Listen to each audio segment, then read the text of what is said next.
by Charlie Boy leads us to this conversation. One day, when will that one day be?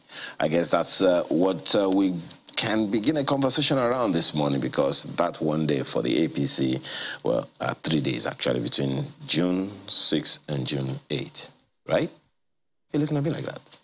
Okay, yes, so she's saying yes. So, and that's Monday, from Monday, okay? So whether it's that, is it Monday or one day, I don't know. Anyway, ahead of the APC presidential primary slated for June 6th, the controversy of choosing a consensus presidential candidate or zoning arrangement has been the heat of conversation. And of course, you know, we kind of spoke around that earlier. We have no idea what's going on. So what is going on? You want to find out from our guests this morning. Ademola Abbas is a professor of international law. Thanks for joining us this morning. Thank you very much for having me. And we also have Eugene Weke, who is a professor of political science and deputy vice chancellor academic in Ebonyi State University. Pretty sure. Okay, well, he joins us virtually. Thanks for joining us this morning. Okay, yeah. Let me begin with you, Professor Abbas. The doctrine of reciprocity. Is that... Okay, I can see you're smiling already. The first time I heard of any of this political... jargons. It was, you know, in the wake of the, well, what became the doctrine of necessity. In this Fourth Republic, so 2 doctrines already so far, unless there are more. What do you think gave birth to this? Well, I mean, good morning again. I was smiling because when you say reciprocity, that's a heavily legal principle, especially in international law, legal. It applies among states, basically.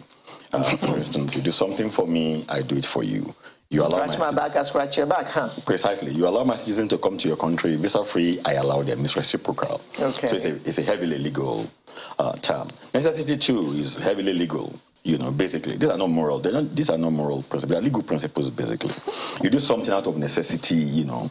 For instance, if you are supposed to perform an obligation, and by force majeure, you couldn't do it. So by necessity, you have to abandon it anyway because it cannot be performed. So they are legal terms. But having said that, look, we are in a particular situation, a very peculiar situation in Nigeria, in which we don't even know where law starts and policy ends, and where everything has been jumbled together. So I don't think we should worry ahead too much about the fundamental basis for all these. As I said, the legal terms, but let's look into the context in which they have evolved in our national discourse. Okay, let me see if Professor Weke agrees with you on that. Professor Weke, what's your take? Yeah. I am hearing this doctrine of reciprocity for the first time. I know the word reciprocity and I know the word doctrine. Both of them coming together in one phrase. Help us understand. Do you agree with Professor Abbas? Yeah, I agree with him, and I want to say that the issue of reciprocity may not be applicable in a competitive political environment, which is the ground norm of politics, of democratic arrangement. So in an environment where we have diverse interests, we should be looking at its capability and what people are putting on the table, not the issue of ROI, return on investment of what you did before.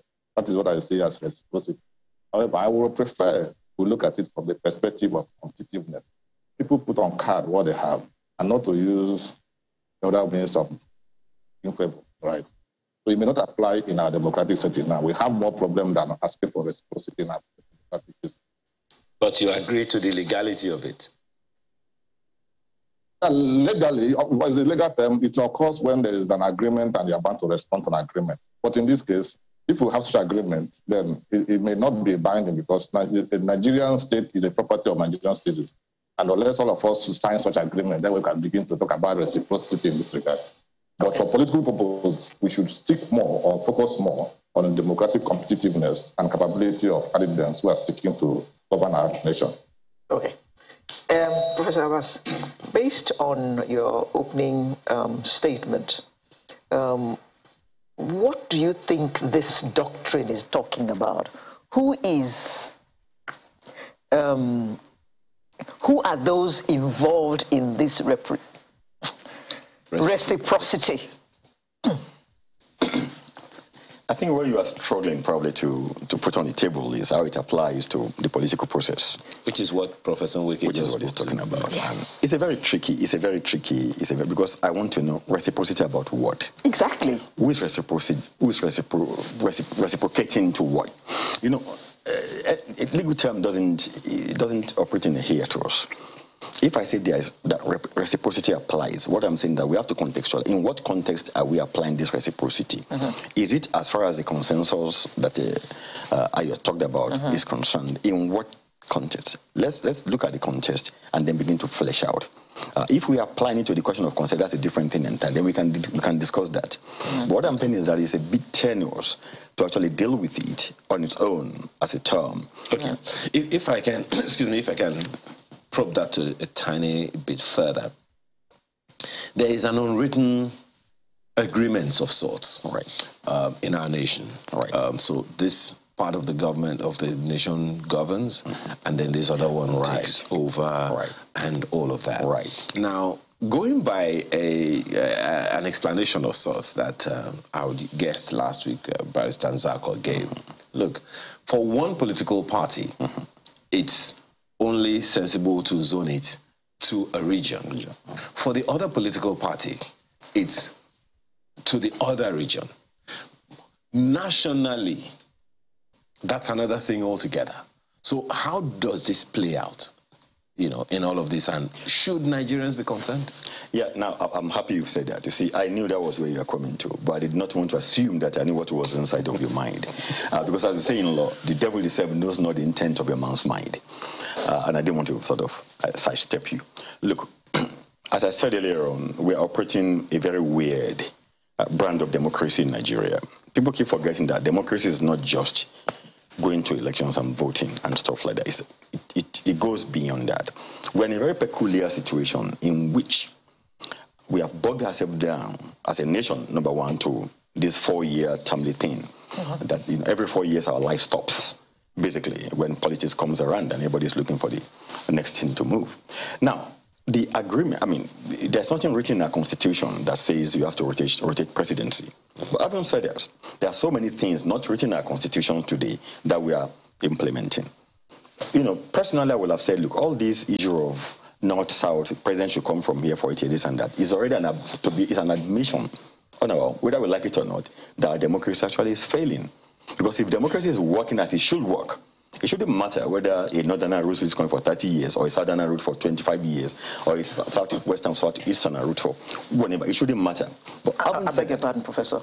But even though the Constitution does not specifically say that, there are other sections in that Constitution that speak about like a quota system. Quota system, federal character and all that, yes. Federal character and stuff like that. Yes. You see, that's what I was saying, that even though the Constitution does not say that, there are so many other things that are in the Constitution that you can latch on to say, look, we can use this if we apply federal character to appoint ABC.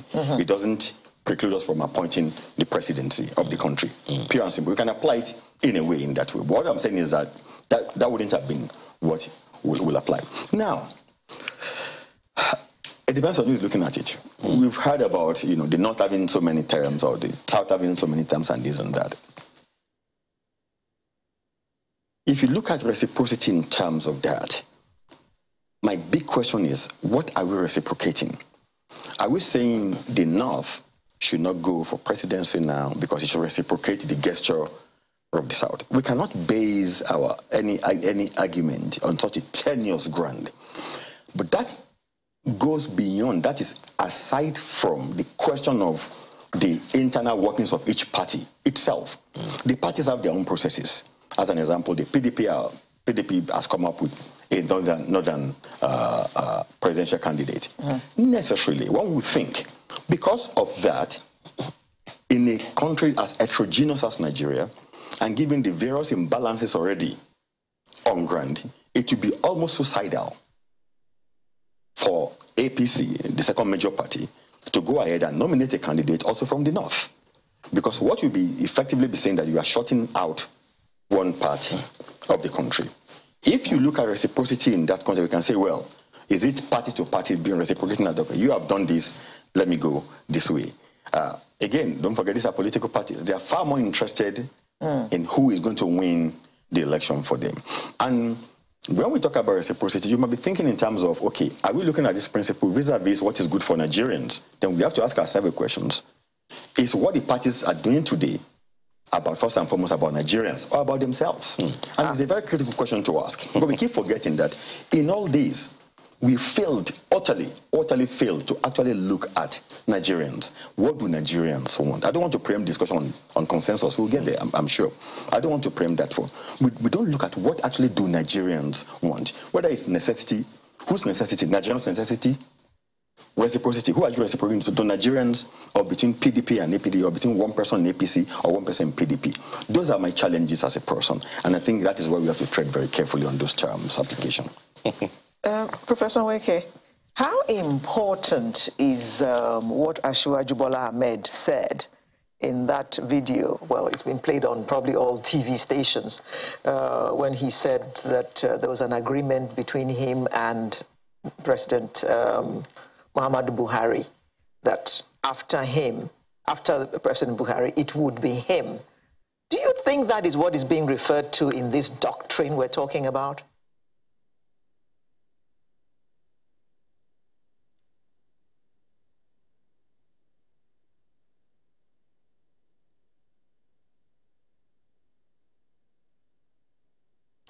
Could you please unmute yourself?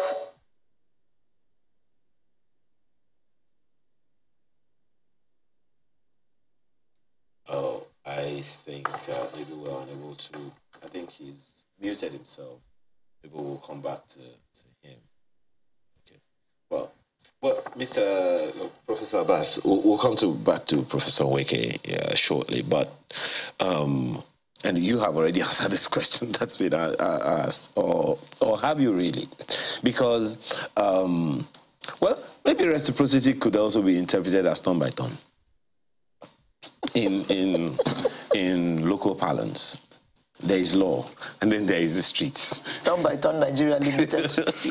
You know, because there are a good number of people who believe that this, particular political figure is someone you cannot ignore or undermine or remonstrate and all of that. So for someone of such political status to come out in Nigeria, because one would believe, for instance, that he's perhaps statesmanly enough to be able to speak for almost any politician of repute in the country, having, been influential in the political career of quite a number of people that are prominent today.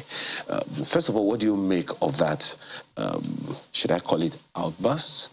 Because there are those who are questioning the tone, the conversation, the choice of words, and all those things.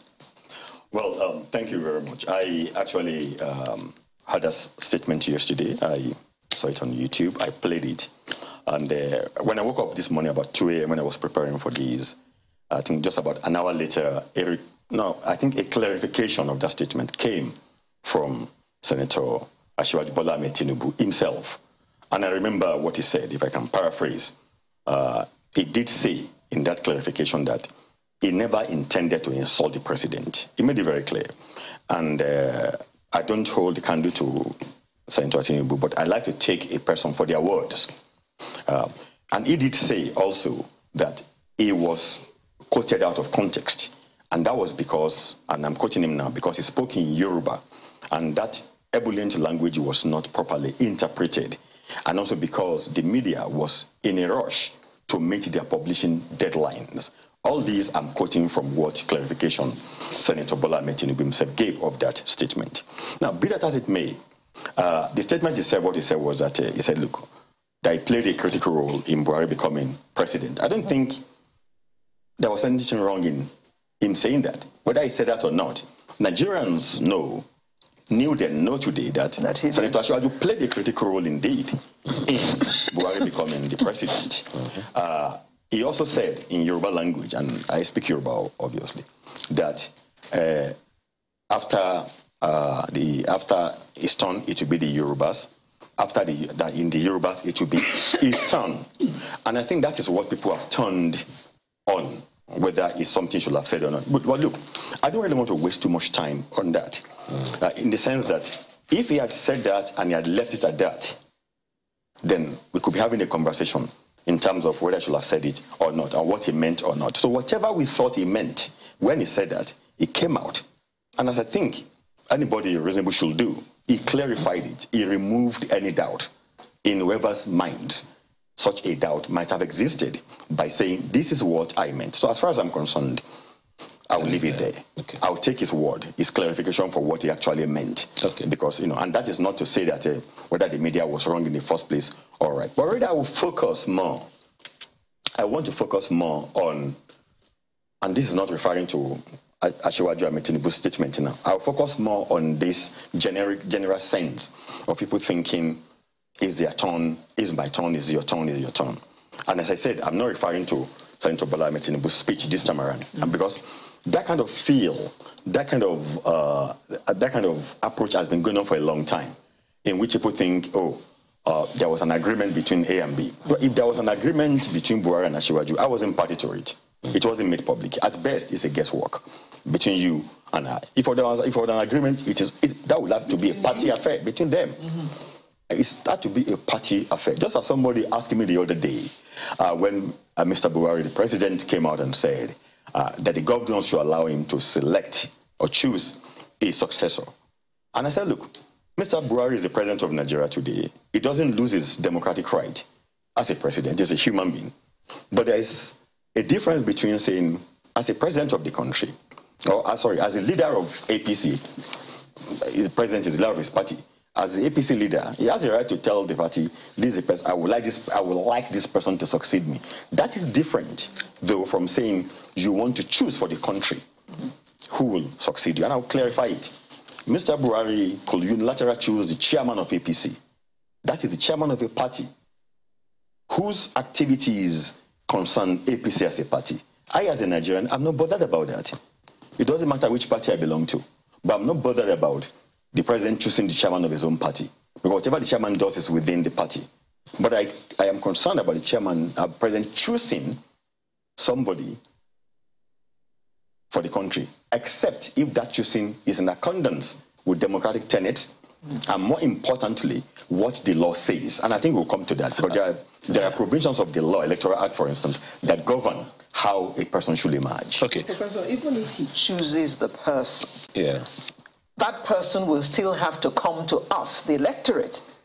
He will choose the person to represent his party, but the electorate will still have to choose between him and other candidates. Can I quickly clarify that? That is fantastic, yes. But here is the thing. That's why I say I have no problem with the president choosing within his party. Yes. But even within his party, you must abide by the democratic principles of the country, by your constitution of your party, and the constitution of Nigeria. Because your party constitutions or guidelines cannot overtake that of Nigeria. I'll give you an example. Look at consensus they've been debating. There is nothing that says you cannot have a consensus in the party. It's a party affair. In Section 84, subsection 2 of the new Electoral Act of 2022 lists 3 modalities in which a party in a political party can nominate: direct, indirect, or by consensus. But it doesn't stop there. It goes in subsection 3 of that 84 to say, however, the party cannot impose a disqualification or a disqualifying or qualifying criteria on a candidate, except in accordance with the constitutions of Nigeria. And that provision then goes ahead to enumerate those provisions, section 66, 65, 76, 75, 135, 136, 137 of the constitutions. So even the party cannot just say, because I don't like this candidate, for instance, I am not going to. Don't let's stop there. Go to section 84 of section 9 of that same Electoral Act. It says that if there is going to be a consensus, the party must get a consensus agreement from every single cleared candidate of that party. Every cleared candidate must write that they are conceding. Not only that, they must do 2 things. They must write that they are conceding, and that they are endorsing the party, the candidate. It must be in writing. Finally, subsection 10 of 84 of Electoral Act says that where a party fails to obtain a written consent of a candidate who is conceding, that party then shall hold election by direct or indirect rules. That's what I'm talking about. Well, it's a long way to freedom. Oh, yes. Oh, But yes. we'll get there. Well, Professor Wike has since rejoined us. Thank you very much for your patience, bro. And I know that you had a number of things to say from some of the things that you wanted to respond to, a number of things that you've had. But if we can quickly speak to this, if you can quickly speak to this, this zoning thing. Of course, you know that we have since moved on there, and I think you would want to speak to that before we move on to other things. How significant? How much does it matter really that that candidature should be zoned? And instructively here, not only for the presidency. Because I also understand that in different pockets of states, we have some states where the political parties are saying, look, this region or this zone of our state has produced the governor for so many years. This zone has not produced, therefore let us zone it to this area. So how significant is this for us as a nation, even as, you know, as federating units? Thank you very much. Zoning has become one of the key issues that is driving our election today and the selection of candidatures. However, the reason why people are advocating for zoning is to achieve inclusiveness and unity in diversity. Nigeria is extremely heterogeneous, and people want to have a sense of belonging. And when that is done, we then to talk about stability in the country. And stability is a key index of the survival of a nation. So it is instructive that that issue is considered in selection of candidates, because the stability of this nation is very, very paramount to us. However, I want to make a point here.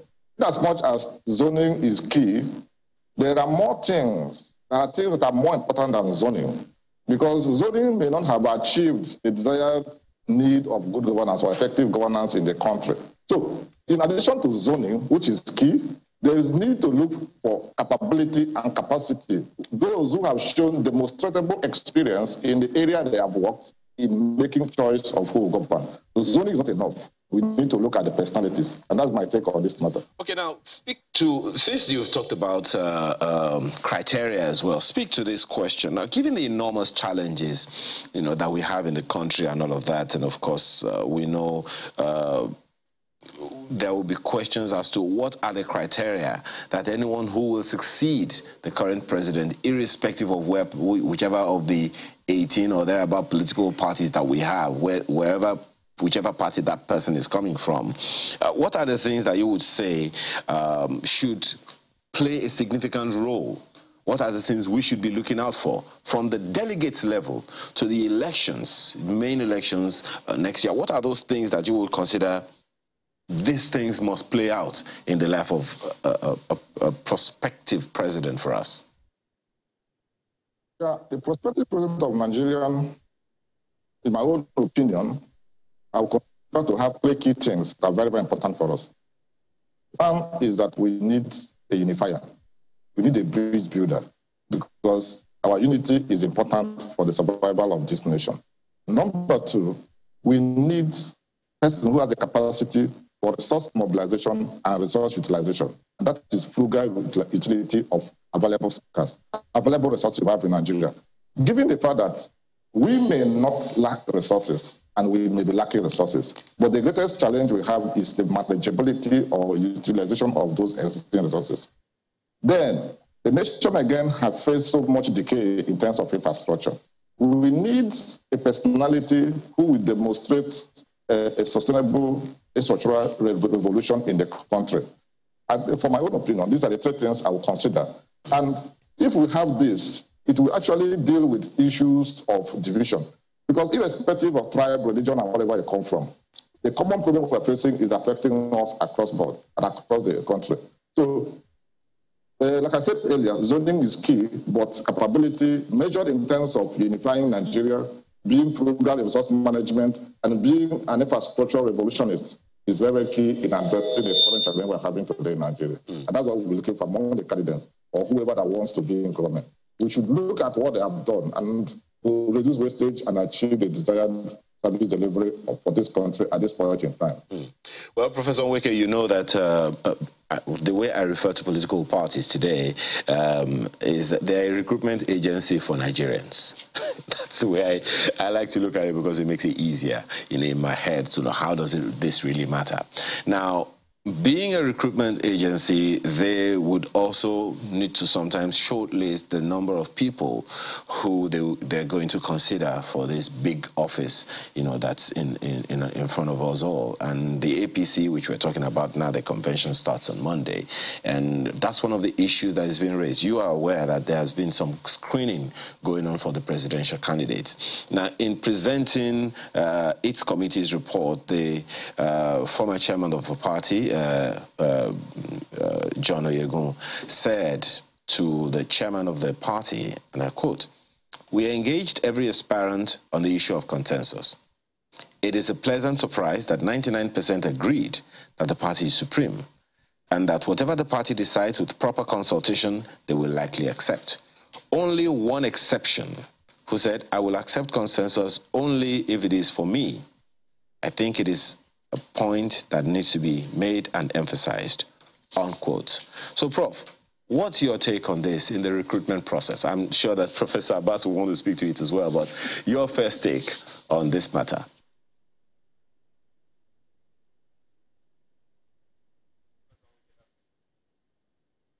Kindly unmute. Oh, dear. Professor Abbas. Okay. Do we have you back, Professor Nweke? Can you hear me, Professor Nweke? Oh, dear. Okay. We'll come back to you. We need to work on that audio from your side. So, Professor Abbas, the question is yours. Well, yeah, luckily for me, I also read that report this morning before I came here, and a couple of things piqued my interest today. You've referred to one of them, that the former chairman, Mr. Oyegun, said that, 99%, 99%. Look, at least 1% or one person said no. You say, oh, yeah, 99, at least you've caused a whole lot of hurdles. But that one person, whoever that person might be, provided that person or he or she is a cleared candidate and has not written to accept consensus, then by virtue of Section 84 of Section 9 of the Electoral Act, you cannot proceed on that base, on the base of it, 99, even 99.99%, you cannot proceed. If that one person says no to the end, then you go to Section 84 of Section 10, which says, if there's no consensus, which means if all of them have not agreed, then you have to do direct or indirect primary. So that one is settled. No question about it. And now, let me contextualize this for you. Why consensus is very important, that even if one person says no, you cannot continue. I'll put it in an international context, which I know may be a bit better. There's a crisis in NATO today. Sorry, Ukraine attacked. Yeah. Russia attacked Ukraine. Sweden and Finland want to join, but they have borders with Russia, and they should be concerned about their security because they couldn't trust Russia, basically. But Turkey, one NATO member state, is saying, hell no, I am not allowing you, two of you, to join NATO. I won't play ball. All NATO member states, by virtue of their consensus principle, must agree to what they want to do. If Turkey says no, if one member says no, it is no, they cannot. So consensus is universal. There's nothing wrong in it. When it's all, it cannot be 99.99%. Go to European 100%. Go to European Union, is the same thing. EU wanted to really clobber down on Russia, oil and gas, which will be the final push. They hope to cripple Putin in his war in Ukraine. But hey, Viktor Orban got up in Hungary and said, no, I'm not going to play ball with you because I still import my gas. I depend a lot on Russia, and I have no options. So, but by virtue of consensus in the EU, all 30 EU member states must agree. But Viktor Orban in Hungary said, I am not agreeing with you. So what did they do? A very smart move by EU. They said, okay, because of our consensus, we have to agree. We have to have all the members agree. Now, what we are going to do is that we're going to ban importation of oil from Russia that comes through waters, but not that one comes through the pipe. Because Hungary imports through the pipe. We will exclude that so that we can look after your interest while we are still being able to. No, that consensus is balancing in that way, basically. But it's still all of them because they've taken care of the interest. The difference in all of that, Professor Abbas, is it's not timed. This one is timely. This one has a time to it that it must happen. Let's go back to Professor Wake. I understand he's back with us. So, Prof, I'm sure you've been listening. What's your take on this particular, question that we're asking? Question of consensus. To the chairman of APC, to the chairman of the committee, the screening committee of the APC. Position of the party is very credible. Like Abbas rightly highlighted here, the consensus must be comprehensive and it will work. But the way it is not comprehensive, they may go to field. And this is what we should. But I always maintain that since it is already enshrined in the Electoral Act that these three options are available, we need to follow it according to the law. What will be concern of every political party. And the political parties need to learn from the mistakes of the past. Some political parties could not provide candidates because they were unable to adhere to the guideline. So it is critical they follow the guideline at this point in time in dealing with issues to avoid the mistake of the past. And that will make our democracy better. On production of, nomination of candidates or presenting candidates for the general election, parties must be conscious of who can stand for election. Because the election we're looking at now, Nigerians have become wiser. And they will be looking at what people have done to select. And it is critical if they are considering those things. And going back to the issue of reciprocity that was addressed, well, that has come up, but we shouldn't dwell on it because from the way it was positioned, it means that we are beginning to personalize the state. And when we personalize the state, not be good for because Nigerian state belongs to every one of us here. So the reciprocity issue should be treated as one of the political games or strategies to seek favor. And we shouldn't dwell on that so much. But let's look at what is more important to Nigerian citizens. That is, who can make Nigeria better than what it is today. That's what I will focus on. Thank you. Well, Professor, if indeed consensus is what is agreed upon, that then therefore means that the delegates are not required. No, even when there's a consensus, there will be affirmation. There will be affirmation. Convention will still hold, and there will be affirmation of the consensus. So it is still required. But will they? Because a consensus has been agreed. Consensus is there. The candidates must come to the convention to complete the process. As much as the candidates who agree to this consensus have signed as established in the Standard Law of the Electoral Act, there is need for convention. Convention is statutory for a selection of whoever will flag the flag of any party.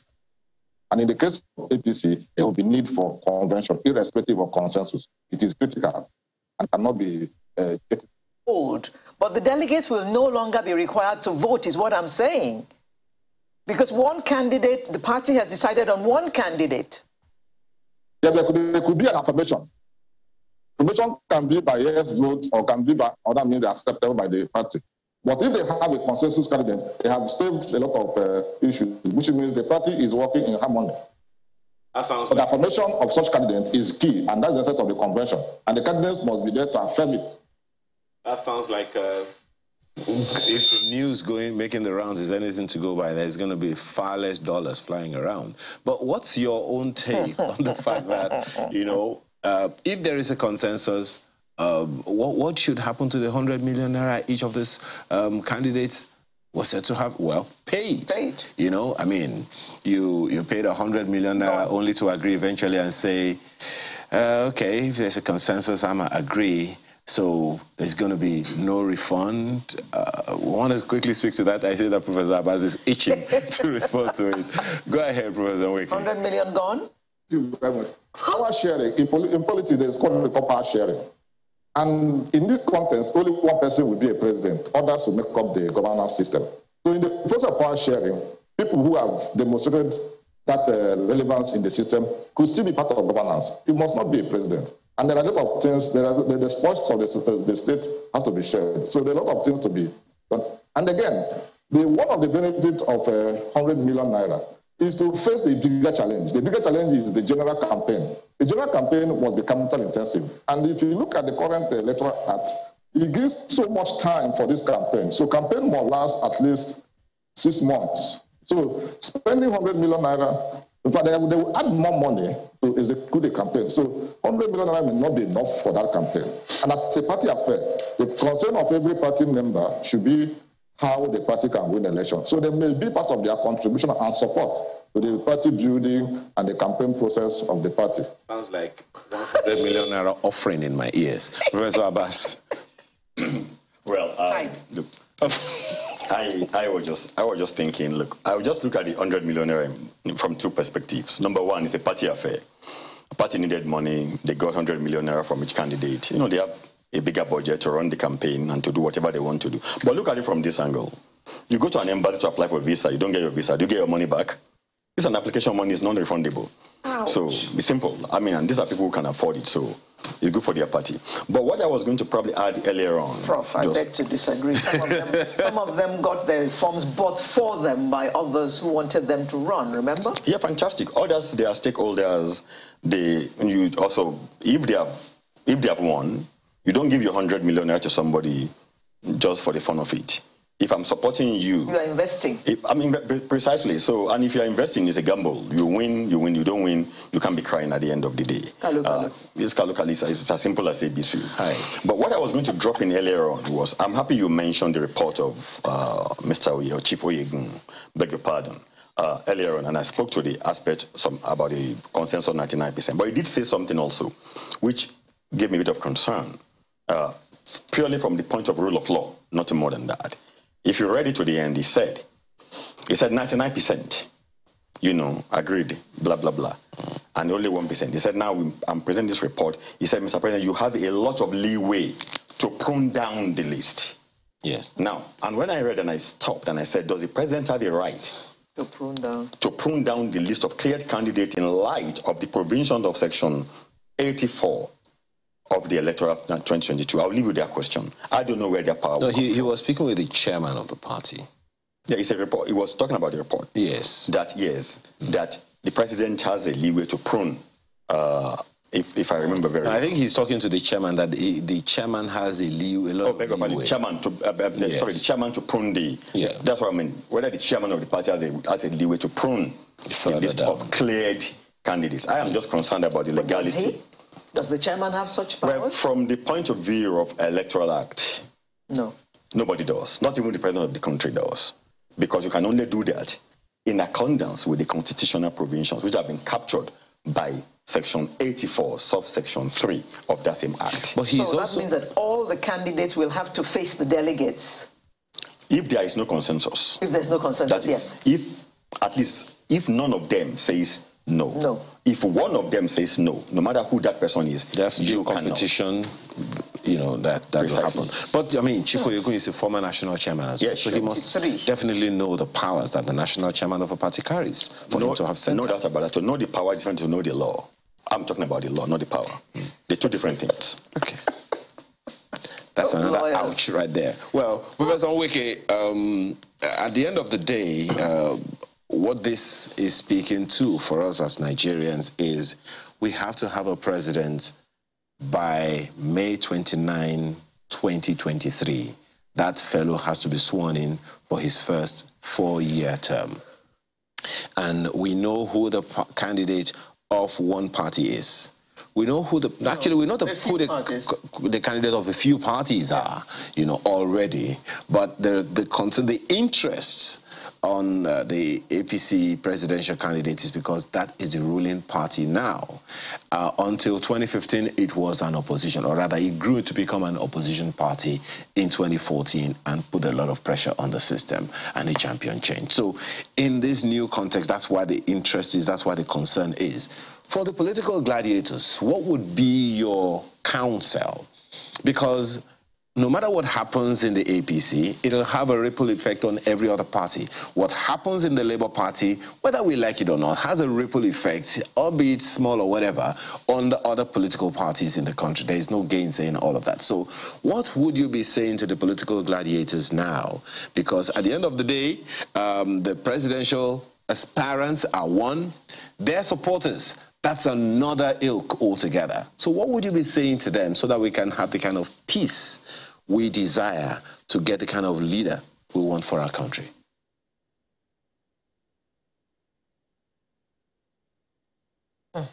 Okay. The audio is gone again, but I'm sure we'll work on it. I will get your last word. What would you be telling these political gladiators? Well, I remember in the days of Babangida in this country, whenever political, issues of this nature got shut up, it was fond of using a phrase that the policy was getting overheated, that we have to, I think we are getting too overheated now, and we are getting too excited about the whole thing. But my counsel is very simple. In whatever they do, all the political gladiators, for me, what is paramount is the welfare of Nigerians, pure and simple. And unfortunately, that seems to just get lost in the whole of discussion. Nobody really seems to pay any attention at all. You've got kids at home who are not in schools. You've got hospitals that don't function anymore in the country. You've got the whole system is almost run aground, for goodness sake. So when you ask a question, I think to my colleague, what would be the credentials we should be looking for on who should govern us? I listened to his answer. Fantastic. But I think one thing that for me, the first and the most important criterion for anybody who wants to govern this country is humanity. You must be humane. I don't care whether you are from the southeast, southwest, south, north, not anything. You have to have humanity in you. Because when you have humanity, you care about people you are governing, number one. So the question of infrastructural development, education, this and that, all of them will come from your own humanity. If you don't have humanity in you, you've lost everything. No matter how smart you are, no matter how brilliant you are. So politicians should understand that even for those who have dual, triple, whatever nationalities, these are first and foremost country at the end of the day. We must stay in this country and salvage it together. And so they have to tread softly. Just one quick one before we sign out on this conversation. How about the issue, the thorny issue of national vision? There are those who are asking that question. We want a leader, but there has to be a vision to be a leader. Otherwise, we'll just have governments who just administer our day-to-day lives without it necessarily having any particular direction that this leader is taking the nation. That's a fantastic question. And that's why I began by talking about humanity, being humane. Look at Ukraine. Every day we watch Ukrainians going from outside to go and fight in their country. You know why? Because they saw a president who is sitting down there every day, leading from the front, whose family is there, whose kids are there. And they asked Zelensky the other day, are you not afraid? He said, I have no right to be afraid. He didn't say he wasn't afraid. I have no right to be afraid. I am a president. Yeah. I have no right to be afraid. And I was watching one of the mayors of one of the cities, I think it was Mariupol, before it was completely pummeled at the end of the day. The concern of the mayor at that point in time was that they must keep infrastructure running. He was talking about giving our people water, energy, in the middle of a brutal crisis, the worst probably we have seen in the 21st century. We are sitting in Nigeria, the supposedly giant of Africa. Do you know when last we have light in some of the most prominent estates in Lagos State? You bring in the issues all over again, Prof. I think you have spoken quite significantly to that because, I mean, doom, gloom, can we have some boom? Well, if we can have the last words of Professor Nweke on this, that will be a relief. Oh dear, I understand we do not have him. Well, we have to thank you very much, Professor Ademola Abbas, Professor of International Law. Thank you so much for your time and perspectives and enlightenment this morning. We've also spoken with Professor Eugene Nweke, who is a Professor of Political Science and Deputy Vice Chancellor Academic at the Ebonyi State University. Thank you, gentlemen, for being here. So, we flip to your own assignment on all of this. What's the voter's role? And how does that play in the entire scheme of things? That's coming up right after now. Stay with us.